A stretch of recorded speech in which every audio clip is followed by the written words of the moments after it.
जब ठगे गए गणेश जी। दोस्तों, आपने इंसानों को तो ठगते हुए सुना होगा, लेकिन कभी ये सुना है कि भगवान भी ठगे जा सकते हैं? आज हम आपको इस कहानी के माध्यम से ये बताएंगे कि गणेश जी को कैसे ठगा एक बुढ़िया माता ने। गणेश जी विद्या विनाशक व शीघ्र प्रसन्न होने वाले देवता हैं। अगर कोई सच्चे मन से गणेश जी की वंदना करता है तो गौरी नंदन तुरंत प्रस्तुत होकर उसे आशीर्वाद प्रदान करते हैं। वैसे भी गणेश जी जिस स्थान पर निवास करते हैं, उनकी दोनों पत्नियां रिद्धि तथा सिद्धि भी उनके साथ रहती हैं और उनके दोनों पुत्र शुभ व लाभ का आगमन भी गणेश जी के साथ ही होता है। कभी कभी तो भक्त भगवान को असमंजस में डाल देते हैं। पाठ पूजा व भक्ति का जो वरदान मांगता है वह निराला होता है। काफ़ी समय पहले की बात है। एक गांव में एक अंधी बुढ़िया रहती थी। वह गणेश जी की परम भक्त थी। आँखों से भले ही ना दिखाई देता हो, परंतु वह सुबह शाम गणेश जी की बंदगी में मगन रहती थी। नित्य गणेश जी की प्रतिमा के आगे बैठकर उनकी स्तुति करती थी, भजन गाती व समाधि में लीन रहती। गणेश जी बुढ़िया की भक्ति से बड़े प्रसन्न हुए। उन्होंने सोचा, यह बुढ़िया नित्य हमारा स्मरण करती है, परंतु बदले में कभी कुछ नहीं मांगती। भक्ति का फल तो उसे मिलना ही चाहिए।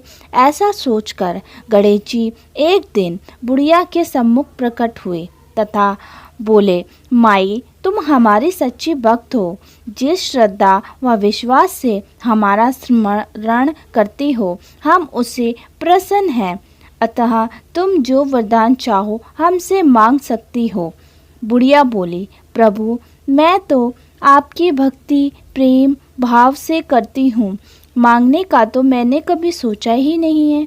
मुझे कुछ नहीं चाहिए।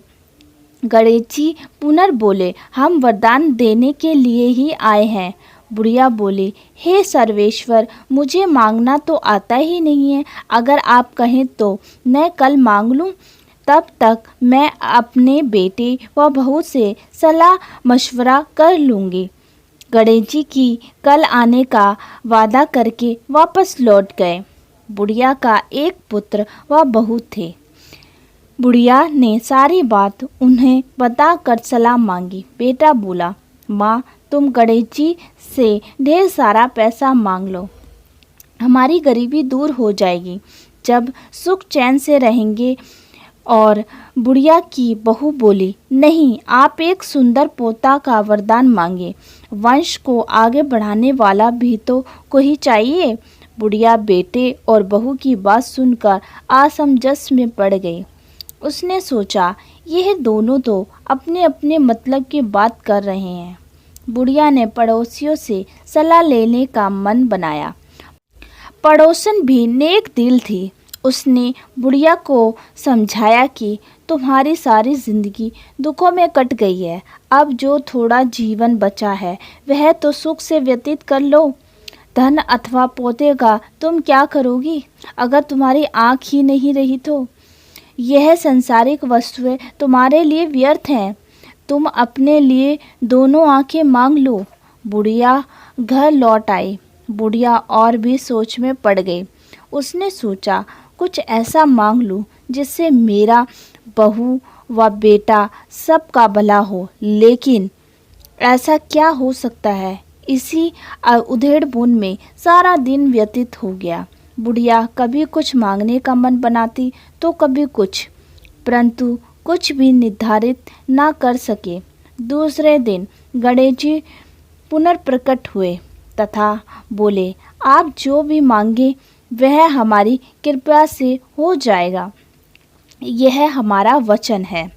गणेश जी के पावन वचन सुनकर बुढ़िया बोली, हे गणराज, यदि आप मुझसे प्रसन्न हैं तो कृपया मुझे मन इच्छा वरदान दीजिए। मैं अपने पोते को सोने के गिलास में दूध पीते देखना चाहती हूँ। बुढ़िया की बात सुनकर गणेश जी उसकी सादगी व सरलता पर मुस्कुरा दिए और बोले, तुमने तो मुझे ठग लिया। मैंने तुम्हें एक वरदान मांगने के लिए बोला था, परंतु तुमने तो एक वरदान में ही सब कुछ मांग लिया। तुमने अपने लिए लंबी उम्र तथा दोनों आँखें मांग ली, बेटे के लिए धन व बहू के लिए पोता भी मांग लिया। पोता होगा, ढेर सारा पैसा होगा, तभी तो वह सोने के गिलास में दूध पिएगा। पोते को देखने के लिए तुम जिंदा रहोगी, तभी तो देख पाओगी। अब देखने के लिए 2 आँखें भी देनी ही पड़ेंगी। फिर भी वह बोले, जो तुमने मांगा है वह सब सत्य होगा। यूँ कहकर गणेश जी अंतर्ध्यान हो गए। कुछ समय पाकर गणेश जी की कृपा से बुढ़िया के घर पोता हुआ, बेटे का कारोबार चल निकला तथा बुढ़िया की आँखें की रोशनी वापस लौट आई। बुढ़िया अपने परिवार सहित सुखपूर्वक जीवन व्यतीत करने लगी। कैसी लगी दोस्तों आपको हमारी ये कहानी? प्लीज़ कमेंट करके ज़रूर बताना। और आपका बहुत बहुत धन्यवाद हमारी पूरी कहानी सुनने के लिए। अगर आपको हमारी कहानी अच्छी लगी हो तो हमारे चैनल को सब्सक्राइब करना ना भूलें। और फिर मिलते हैं हम आपको एक और नई कहानी के साथ। तब तक के लिए राधे राधे।